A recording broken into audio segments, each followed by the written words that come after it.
Evangelho de João, capítulo 19, verso 28.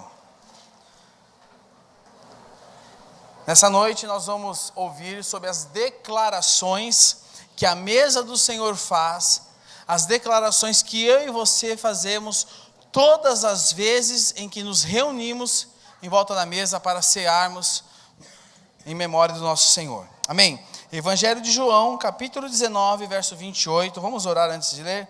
Pai, eu quero te agradecer pela tua palavra, por este momento. Sabemos que o teu Espírito Santo está em nosso meio. Que o Senhor tenha plena liberdade para falar conosco.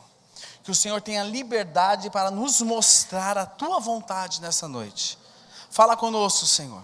Ministra os nossos corações, para que o teu nome seja glorificado em nosso meio. E nós possamos, Senhor, sair daqui marcados pela tua palavra, em nome de Jesus. Amém. Amém. Evangelho de João, capítulo 19, verso 28. Achou aí? Está no jeito já? Só que nós não vamos ler agora. Eu quero, antes de nós lermos o Evangelho de João, eu gostaria de ler para vocês um relato que tem muito a ver do que nós vamos ouvir aqui nessa noite juntos. Esse relato foi escrito por um médico francês no ano de 1950. Ele morreu em 1961. O nome desse médico é Dr. Barbet. E esse médico, ele fez um relato, ele fez um estudo, sobre os sofrimentos de Jesus no momento em que ele foi crucificado e antes deste momento. Eu tinha um relato muito mais resumido, muito mais compacto, e depois que eu tive acesso a esse relato aqui, com referências bíblicas e tudo mais, eu falei, eu vou usar esse relato, um relato longo, são 3 folhas, então vocês tenham paciência comigo, não dorme, se alguém dormir do teu lado, belisca ele, irmão, em amor, tá? Cutuca em amor, para que ele não perca nada do que nós vamos falar aqui. Inclusive, esses relatos desse médico virou um livro, inclusive até tem interesse atrás desse livro. Então, antes de nós lermos o Evangelho de João, capítulo 19, verso 28, eu queria ler para vocês descrição dos sofrimentos de Cristo por um médico. A seguir, um relato médico pelo Dr. Barbet, médico francês, dos sofrimentos de Jesus por mim e por você. Foi escrito em 1950. E ele começa relatando no Getsemane. Lucas capítulo 22, verso 44, diz assim, não o Lucas, mas o relato dele, diz assim, Jesus entrou em agonia no Getsemane, e seu suor tornou-se como gotas de sangue, a escorrer pela terra. O único evangelista que relata o fato é um médico, o nome dele é Lucas. Quem aqui não sabia que Lucas era médico? Todos sabiam, né? Assim eu acho. E o faz com a decisão, escreve com a decisão de um clínico. O suar sangue, ou hematidrose. Hematidrose é um fenômeno raríssimo. É produzido em condições excepcionais. Para provocá-lo, é necessário uma fraqueza física, acompanhada de um abatimento moral violento causado por uma profunda emoção ou por um grande medo. O terror, o susto, a angústia terrível de sentir-se carregando todos os pecados dos homens devem ter esmagado Jesus. Tal tensão extrema produz o rompimento das finíssimas veias capilares que estão sob as glândulas sudoríparas. O sangue se mistura ao suor e se concentra sobre a pele e então escorre por todo o corpo até a terra. Agora nós vamos falar da flagelação e a coroa de espinhos, relatada em Lucas 23, de 1 a 25 e João 19, de 1 a 17. Conhecemos a farsa do processo preparado pelo sinédrio hebraico, o envio de Jesus a Pilatos e o desempate entre o procurador romano e Herodes. Pilatos cede e então ordena a flagelação de Jesus. Os soldados despojam Jesus e o prendem pelo pulso a uma coluna do pátio. A flagelação se efetua com tiras de couro múltiplas, sobre as quais são fixadas bolinhas de chumbo e de pequenos ossos. Os carrascos devem ter sido 2, um de cada lado, e de diferentes estaturas. Golpeiam com chibatadas a pele, já alterada por milhões de microscópicas hemorragias de suor de sangue. A pele se dilacera e se rompe. O sangue espirra. A cada golpe, Jesus reage em um sobressalto de dor. As forças se esvaem.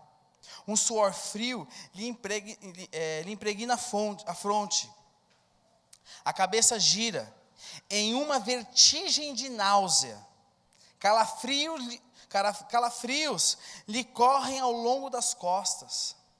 Se não estivesse preso no alto pelos pulsos, cairia em uma poça de sangue, de tanto sangue que saiu do seu corpo. Depois, o escárnio da coroação, com longos espinhos, mais duros que os da acácia. Os algozes entrelaçam uma espécie de capacete e o aplicam sobre a cabeça. Os espinhos penetram no couro cabeludo, fazendo sangrar. Ele coloca entre parênteses aqui, que os cirurgiões sabem o quanto sangra o couro cabeludo. Aqui agora ele relata a caminhada até o Calvário. Lucas 23, verso 26 a 32. Pilatos, depois de ter mostrado aquele homem dilacerado a uma multidão feroz, o entrega para ser crucificado. Colocam sobre os ombros de Jesus o grande braço horizontal da cruz, que pesava em torno de 50 quilos. A estaca vertical já está plantada sobre o Calvário. Jesus caminha com os pés descalços pelas ruas de terreno irregular, cheias de pedregulho. Os soldados os puxam com as cordas. Fadigado, Jesus arrasta um pé após o outro. Frequentemente, na sua caminhada, ele cai de joelhos, com aquela parte da cruz pesando 50 quilos. E os ombros de Jesus estão cobertos de chagas. Quando ele cai por terra, a viga lhe escapa, escorrega e lhe esfola o dorso. Finalmente, depois de todo este sofrimento, para ganhar tempo, os soldados escolhem um homem na multidão, que vinha do campo, e puseram-lhe a estaca sobre suas costas, para que a levassem após Jesus. A crucificação. Lucas 23, de 33 a 49, João 19, de 18 a 37. Sobre o Calvário, tem início a crucificação. Os carrascos despojam um condenado, mas sua túnica está colada nas chagas, e tirá-la produz dor, muita dor. Quem aqui já tirou uma atadura ou uma gaze de uma ferida? Você sabe o que está falando, sabe quando você tira? Assim, né, Cíntia, você é craque nisso, né, Cíntia? Cada fio de tecido adere à carne viva. Ao levarem a túnica, se laceraram as terminações nervosas, postas em descoberto pelas chagas. Os carrascos dão um puxão violento. Há um risco de toda aquela dor provocar uma síncope. Eu não sei o que é síncope. O que é isso? Desmaiar. Mais fácil, né? Mas ainda não é o fim.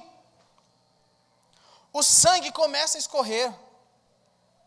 Jesus é deitado de costas. As suas chagas se incrustam de pó e de pedregulhos. Depositam-no sob o braço horizontal da cruz. Os algozes tomam as medidas. Com uma broca é feito um furo na madeira para facilitar a penetração dos pregos. Os carrascos pregam um prego longo, pontudo e quadrado. Apoiam-no sobre o pulso de Jesus. Com um golpe certeiro de martelo, o plantam e o rebatem sobre a madeira. Jesus deve ter contraído o rosto assustadoramente com aquela dor. O nervo mediano foi lesado. Pode-se imaginar aquilo que Jesus deve ter provado. Uma dor lancinante, agudíssima, que se difundiu pelos dedos e espalhou-se pelos ombros, atingindo o cérebro. E aqui relata que a dor mais insuportável que o homem pode provar, ou seja, é aquela produzida pela lesão dos grandes troncos nervosos, provocando uma síncope, e faz perder a consciência. Em Jesus não. O nervo é destruído só em uma parte. A lesão do tronco nervoso permanece em contato com o prego.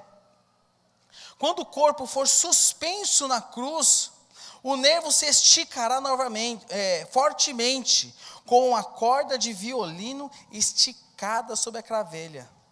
A cada solavanco, a cada movimento, vibrará, despertando dores dilacerantes.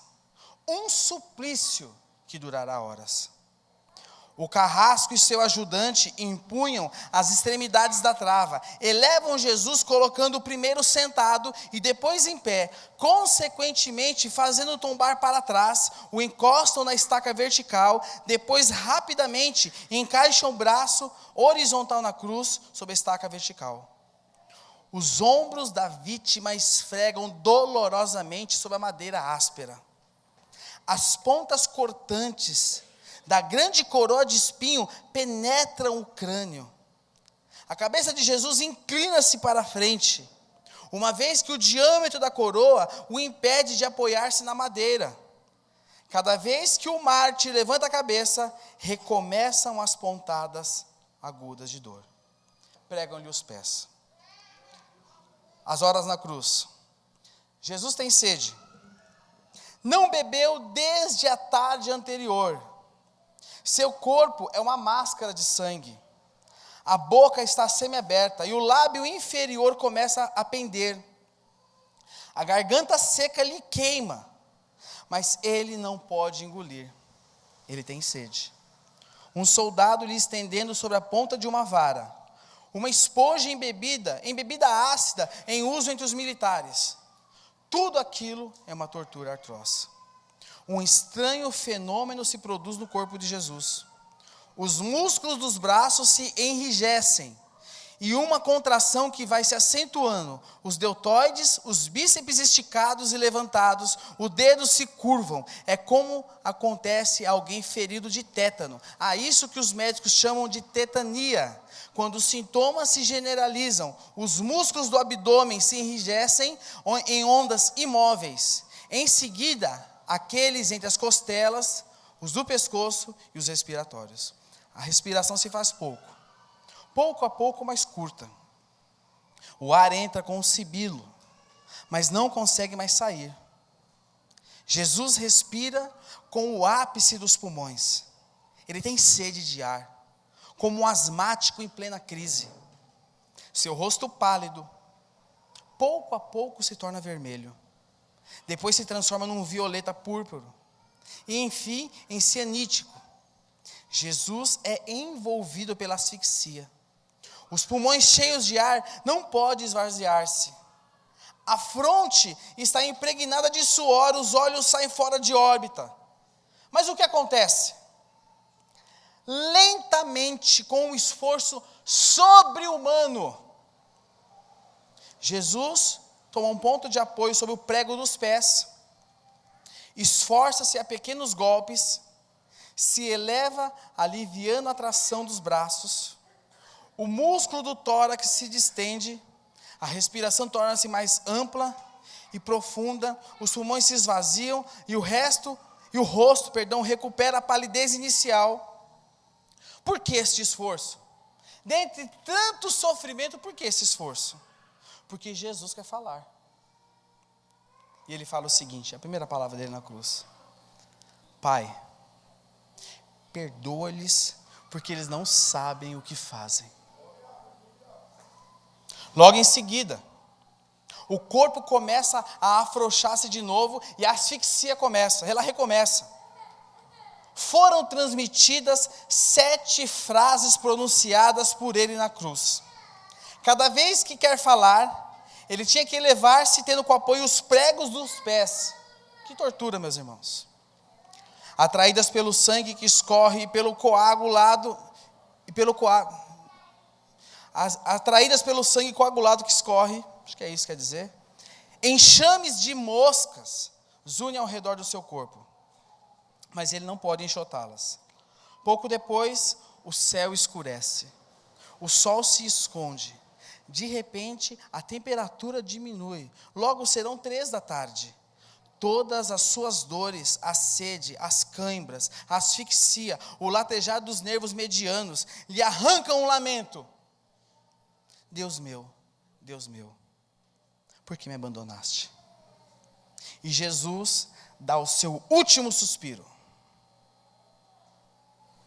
Ele diz: está consumado. E em seguida, Pai, entrego em tuas mãos o meu espírito, e morre. Evangelho de João, capítulo 19, relata a última parte desse relato que nós lemos aqui.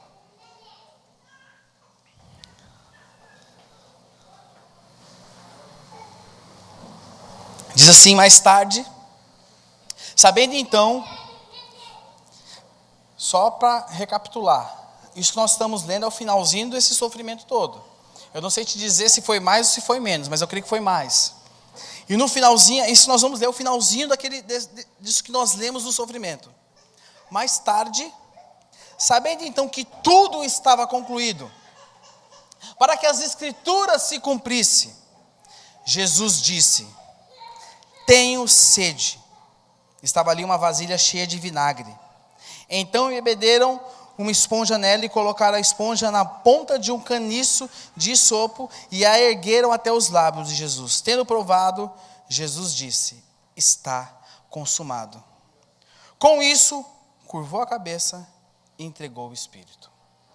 Meus irmãos, eu não quis ler isso aqui para vocês, para deixar pesado o ambiente, você ficar triste, falar: nossa, que sofrimento.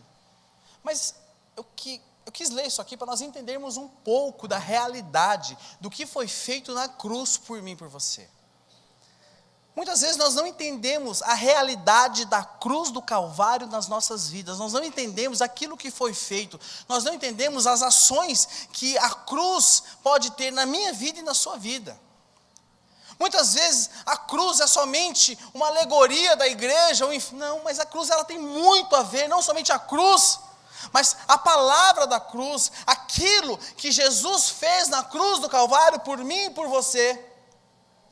E nós temos um contexto aonde lá em Gênesis o homem pecou. E ali a palavra diz que os olhos deles foram abertos. E eles foram colocados para fora do jardim. O pecado, a partir daquele momento, torna-se parte da natureza do homem. A palavra fala que todos pecaram, então estão o quê? Destituídos da glória de Deus.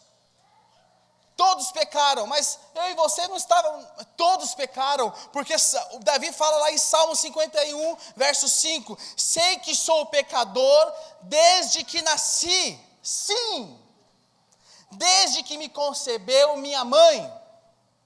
Temos a raiz, acompanha-nos, está impregnado em nós. Porém, Jesus Cristo veio para estabelecer algo novo sobre o homem. A mesa da ceia, ela faz muitas declarações. Quando participamos da mesa, estamos declarando muita coisa. Muita coisa. Coisas que muitas vezes nem eu nem você sabemos e não temos noção da proporção do que aquilo significa nas nossas vidas. Eu queria nessa noite entender alguma dessas declarações. E Jesus, uma das últimas palavras de Jesus, se não a última, algumas versões diz que é a última, outras colocam que é a penúltima, mas ele fala assim: está o quê? Consumado. E o dicionário diz que consumado significa cujo processo já se completou. Ou que seguramente se completará, que é irremediável. O procedimento se encontra realizado por completo. E Jesus, após todo aquele contexto de dor, de sofrimento, de humilhação, ele fala assim: está consumado. Está consumado. E sabe, meus irmãos, nós precisamos entender o que estava consumado. O que começa a acontecer nas nossas vidas a partir daquele momento. Alguns chamam de os feitos notáveis da cruz. Eu gosto dessa aplicação, que são os feitos notáveis que a cruz produziu sobre as nossas vidas. E cada vez que nós nos assentamos à mesa, nós estamos declarando esses feitos que foram declarados sobre as nossas vidas, na glória e no nome de Jesus Cristo. E o primeiro feito, a primeira declaração que a mesa faz, sabe o que é? Que Deus, através de Jesus Cristo, firmou conosco uma nova aliança. Evangelho de Lucas, abra aí comigo sua Bíblia, Evangelho de Lucas, capítulo 22, verso 19.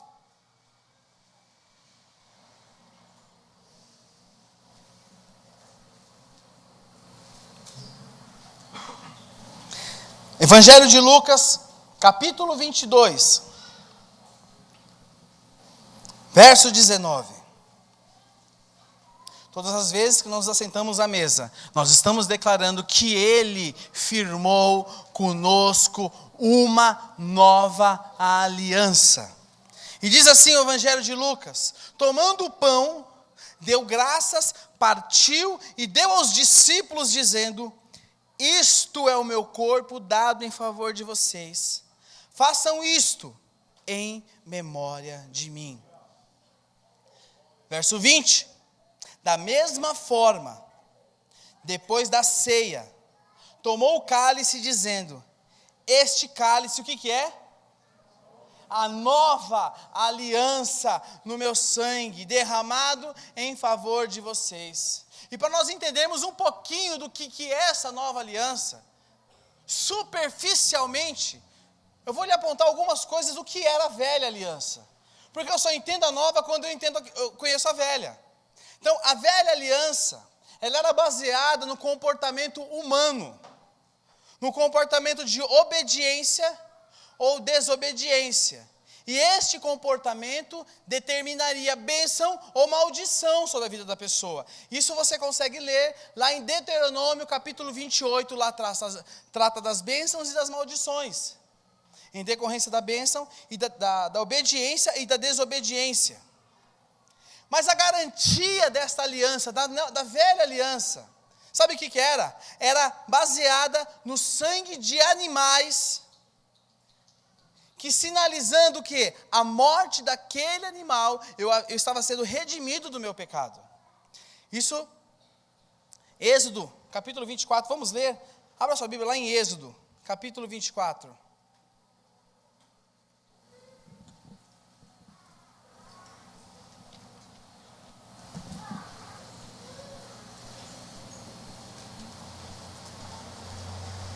Êxodo capítulo 24, verso 4. Olha só o que diz.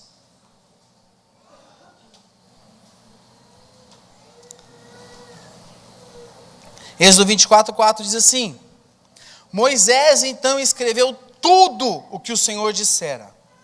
Na manhã seguinte, Moisés levantou-se, construiu um altar ao pé do monte e ergueu 12 colunas de pedra, representando as 12 tribos de Israel. Em seguida, enviou jovens israelitas que ofereceram holocaustos e novilhos como sacrifícios de comunhão ao Senhor. Moisés colocou metade do sangue em tigelas e a outra metade derramou sobre o altar. Em seguida, leu o livro da aliança para o povo e eles disseram: faremos fielmente tudo o que o Senhor ordenou. Depois, Moisés aspergiu o sangue sobre o povo, dizendo: este é o sangue da aliança que o Senhor fez com vocês, de acordo com todas estas palavras. Então era isso que acontecia. Era nisso que estava baseada a velha aliança. Só que existia uma manutenção. Porque não era só uma vez que eu ia lá, sacrificava, existia uma manutenção. E essa manutenção, sabe como que ela era administrada? Essa manutenção, ela era administrada através de sacrifício de animais. Se você ler de Levíticos, do capítulo 1 até o capítulo 7, vai te dar um parâmetro muito legal sobre isso. Então, era uma aliança onde tinha que ter o quê? Uma administração. Tinha que estar sempre ali, porque o pecado tinha que sempre estar sendo perdoado. E detalhe da velha aliança, havia separação entre o homem e Deus. Havia átrios, havia cortina, havia o sacerdote, havia o levita, havia separação. Separação do homem para com Deus. Mas, meus irmãos, a nova aliança, a aliança que é feita no sangue de Jesus Cristo, é a aliança que diz o seguinte, que o justo viverá da fé. Romanos capítulo 1, verso 17. Que nós, como justos, viveríamos da fé, sem dependermos daquilo que eu e você podemos fazer. Sem depender de obras, sem depender do esforço humano, mas viveríamos pela fé. Especificamente da fé em Jesus Cristo, na sua morte na cruz. E existe também a garantia. A garantia lá atrás era o sangue de animais.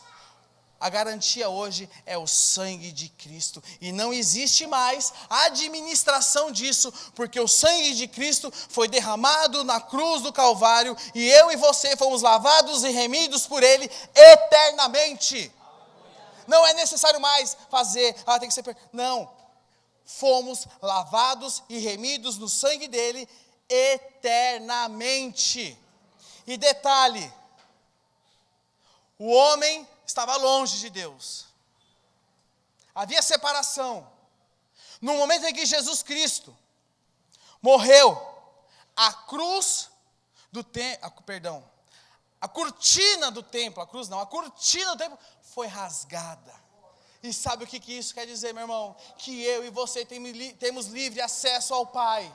Que eu e você podemos estar perto do Senhor todos os momentos, que o Senhor está aqui no nosso meio, que Jesus Cristo está no meio da sua congregação, nada mais me afasta, não preciso mais de sacerdote, eu não preciso do pastor ungidão, eu não preciso do líder Superman, eu posso estar perto do Senhor o momento em que eu quiser, porque Ele está próximo de mim e de você. Jesus está aqui, irmão, Jesus está aqui, Jesus está aqui no nosso meio. Eu estou vendo o seu rosto, eu estou vendo a sua expressão, mas Ele está olhando o seu coração. Ele sabe o que está dentro de você. Porque Jesus está em nosso meio. Hoje, quando comermos do pão e bebermos do cálice, nós vamos declarar: eu tenho uma nova aliança com Jesus Cristo, feita pelo seu sangue. Outra declaração: fomos reconciliados com o Pai.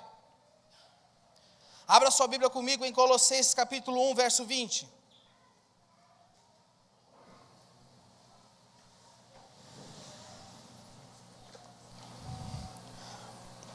Colossenses capítulo 1, verso 20. Diz assim: e por meio dele quem? Reconciliaste consigo todas as coisas, tanto as que estão na terra quanto as que estão nos céus, estabelecendo a paz pelo seu sangue derramado na cruz. Antes, vocês estavam separados de Deus. E na mente de vocês, eram inimigos por causa do mau procedimento de vocês. Mas agora, Ele os reconciliou pelo corpo físico de Cristo, mediante a morte, para apresentá-los diante dele, santos e inculpáveis e livres de qualquer acusação. Éramos inimigos de Deus. Não éramos santos, tínhamos culpa e tínhamos acusações contra nós, contra o nosso pecado. Mas a morte de Jesus na cruz nos aproximou do Senhor e nos reconciliou com o Pai. Reconciliou com o Pai. Romanos capítulo 5, verso 10 e 11 diz assim: se quando éramos inimigos de Deus, grifa isso na sua Bíblia, inimigos de Deus. Olha quem você era, irmão, inimigo de Deus. Você era inimigo do cara que fez tudo. Se quando éramos inimigos de Deus, grifa na sua Bíblia, rabisca, faz negócio para você saber onde está. Fomos reconciliados com Ele mediante a morte de seu Filho. Quanto mais agora, tendo sido reconciliados, seremos salvos por sua vida. Não apenas isso, mas também nos gloriamos em Deus por meio de nosso Senhor Jesus Cristo, mediante quem recebemos agora a reconciliação. Éramos inimigos de Deus e fomos reconciliados com Ele. Temos acesso a Ele. Jesus Cristo nos trouxe de volta para o Pai. Outra declaração da mesa é que a morte de Jesus, a cruz de Jesus, nos resgatou de uma maneira vã de viver. 1 Pedro capítulo 1, verso 18. 1 Pedro capítulo 1, verso 18.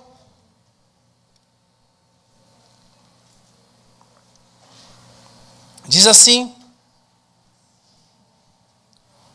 pois vocês sabem que não foi por meio de coisas perecíveis, como prata ou ouro, que vocês foram redimidos da sua maneira vazia de viver, transmitida por seus antepassados, mas pelo precioso sangue de Cristo, como de um cordeiro sem mancha e sem defeito. Fomos resgatados de uma maneira vã de viver.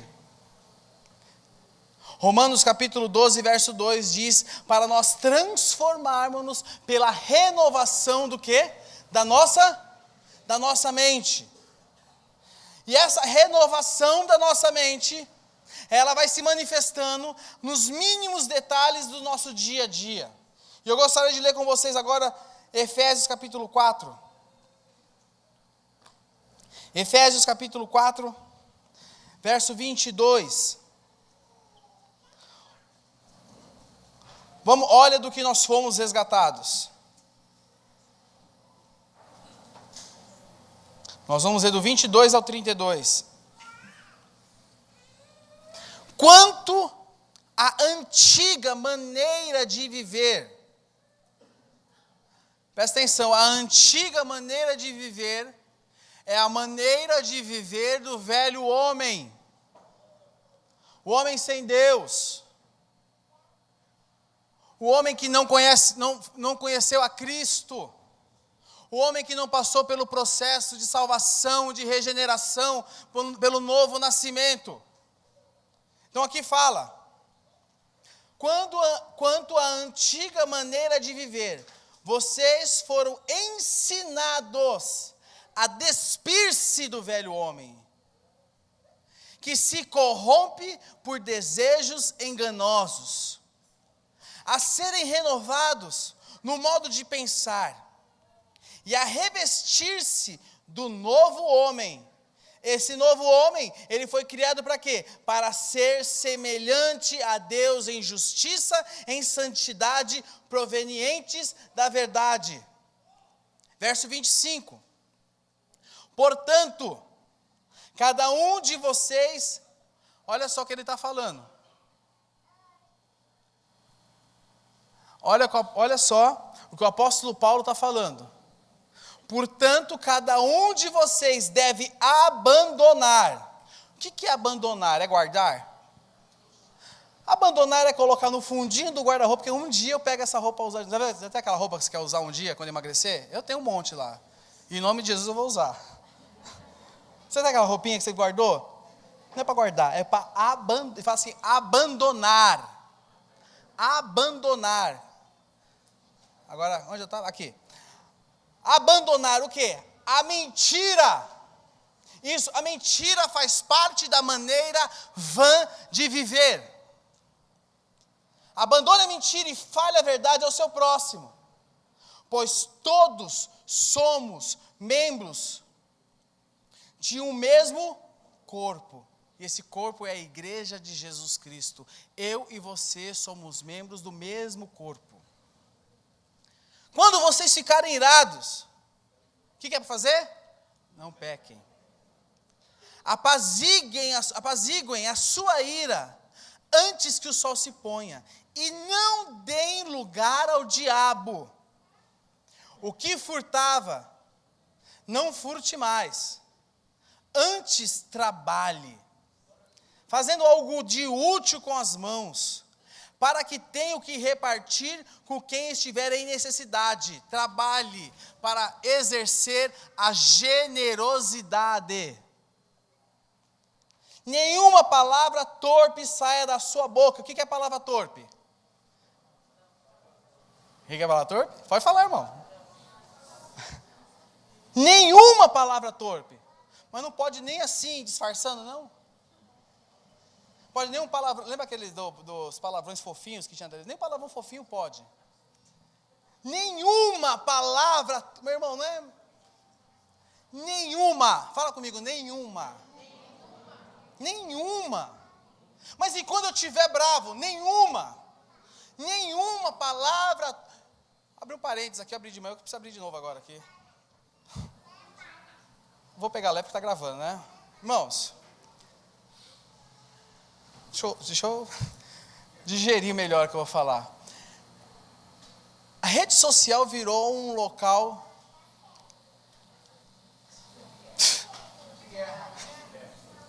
Guerra. E o que mais, dentro dessa guerra, o que mais me deixou boca aberta é... Por que uma pessoa ela é menos cristã que a outra porque ela tem uma preferência partidária? É a mesma coisa que eu falar que eu sou menos cristão que o Edivaldo porque eu sou corintiano. Sou até mais, porque Coríntios, né, tem na Bíblia. Olha lá! Então, eu e o Edivaldo somos um pouco mais crentes que o Ramiro, que é São Paulino. Cadê o Ramiro para se defender? Vamos falar disso não, né? Irmãos, presta atenção. Se você não sabe usar uma rede social, sabe o que você faz? Deleta ela. É melhor para você. Se você não sabe usar um Facebook, apaga. Se você não sabe usar um Instagram, apaga. Apaga. Eu tenho uma boa notícia, no céu não vai ter nada disso. Você não precisa se apegar a isso aqui. No céu não vai ter isso. Não se apega. Porque, meus irmãos... Eu não sei como estão aqui os resultados, nem quero saber.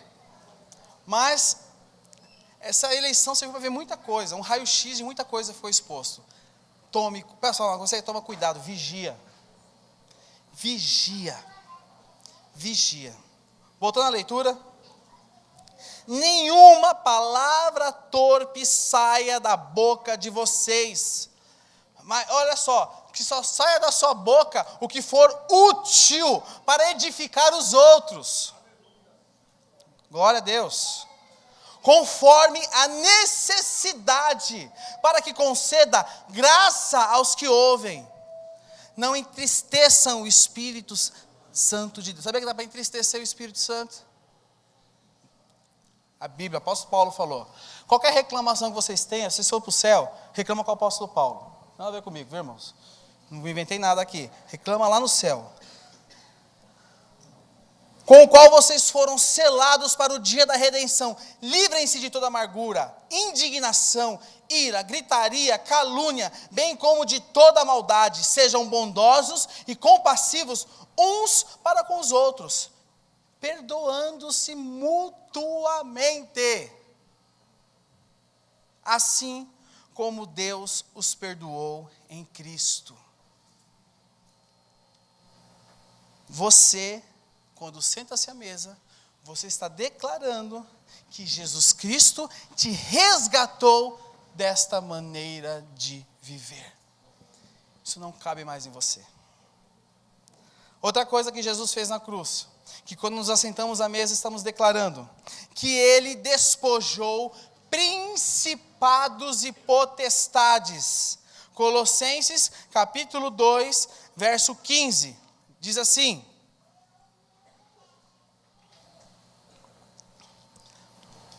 e tendo despojado os poderes e as autoridades, fez deles um espetáculo público, triunfando sobre eles na cruz.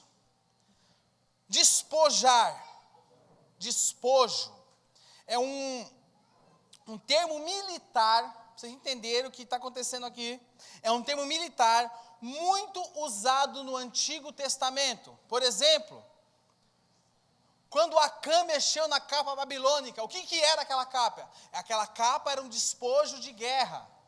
Ou seja, era a ação de tomar os bens e todas as posses do exército inimigo após vencê-lo. Então os caras iam, guerreavam, e após vencer a guerra, eles pegavam todos os bens como despojos de guerra.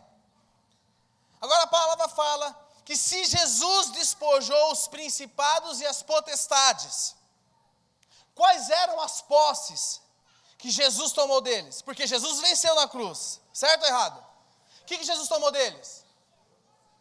Quem? Você.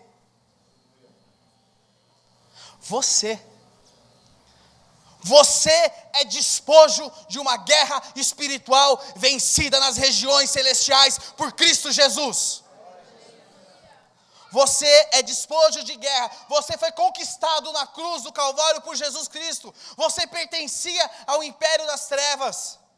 Mas Jesus na cruz venceu a batalha, permitindo que você fosse transportado para o seu reino. Que você fosse transportado para o seu reino. Jesus pagou todas as dívidas que você tinha no império das trevas. Você e eu somos despojos que Jesus conquistou. Outra coisa que você declara.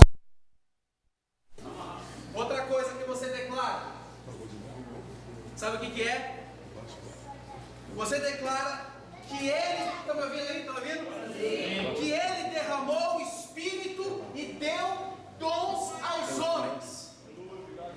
Jesus derramou o seu Espírito e deu dons aos homens. Olha o que fala a palavra de Deus em Atos dos Apóstolos, capítulo 2, verso 33. Diz assim: exaltado à direita de Deus, Ele recebeu do Pai o quê? O Espírito Santo prometido, e derramou o que vocês agora veem e ouvem. Glória a Deus. Abra agora comigo em Efésios capítulo 4, verso 8.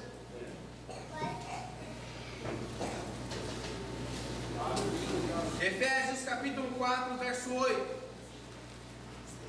Diz assim: por isso é que foi dito, quando Ele subiu em triunfo às alturas, levou cativo muitos prisioneiros, e deu o que? Fala a Bíblia. O que Ele deu?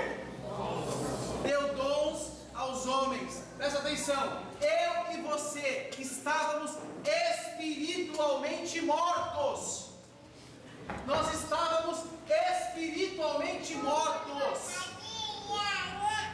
E o Espírito Santo de Deus veio sobre as nossas vidas, para que através do nosso espírito, o Senhor possa trabalhar no nosso corpo, na nossa alma e na nossa vida. O Espírito Santo de Deus não é somente um adorno que foi colocado em frente, para você ficar um crente bonito, mas o Espírito Santo de Deus veio sobre a tua vida, para que você tenha dons, para que você fale em línguas, para que você ore e pessoas sejam curadas, para que você possa manifestar a glória dele nesta terra. O Espírito Santo de Deus foi derramado sobre você. Tito capítulo 3, do verso 5 ao verso 6, diz o seguinte: não por causa de atos de justiça por nós praticados, mas devido à sua misericórdia, Ele nos salvou pelo lavar regenerador e renovador do Espírito Santo, que Ele derramou sobre nós generosamente, por meio de Jesus Cristo, nosso Salvador. Romanos capítulo 5, 12 diz: pelo pecado a morte, assim também a morte veio a todos os homens, porque todos pecaram. Presta atenção, estávamos mortos, e o Espírito veio trazer sobre nós uma nova vida.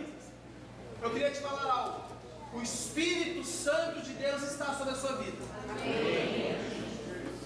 E muitas vezes você tem ignorado isso, você tem apagado o Espírito, você tem desprezado o Espírito, você tem deixado o Espírito de lado. Meu irmão, peça algo ao Senhor nessa noite: sensibilidade ao Espírito dele. Se tem algo que eu tenho orado todos os dias, é para que o Senhor me dê sensibilidade ao Espírito dele. Porque quando somos sensíveis ao Espírito Santo, Ele nos conduz, e nós andamos movidos pelo seu Espírito. Outra declaração que é feita na cruz do Calvário, que você vai tomar daqui do pão e do vinho, e você vai declarar o seguinte: que Ele sarou as suas enfermidades. Amém. Isaías capítulo 53, verso 4. Abre a sua Bíblia comigo. Profeta Isaías, capítulo 53, verso 4.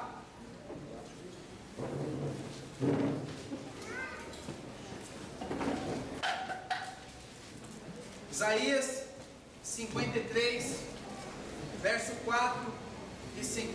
Jesus já te fazia assim, né, irmãos? Tinha microfone, né?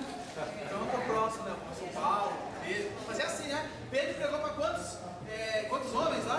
3 mil. Eles se converteram, né? Imagina só falando. Então tá fácil. Tá fácil, né, Edivaldo? Ó, Isaías 53, verso 4 e o verso 5 diz assim. Presta atenção.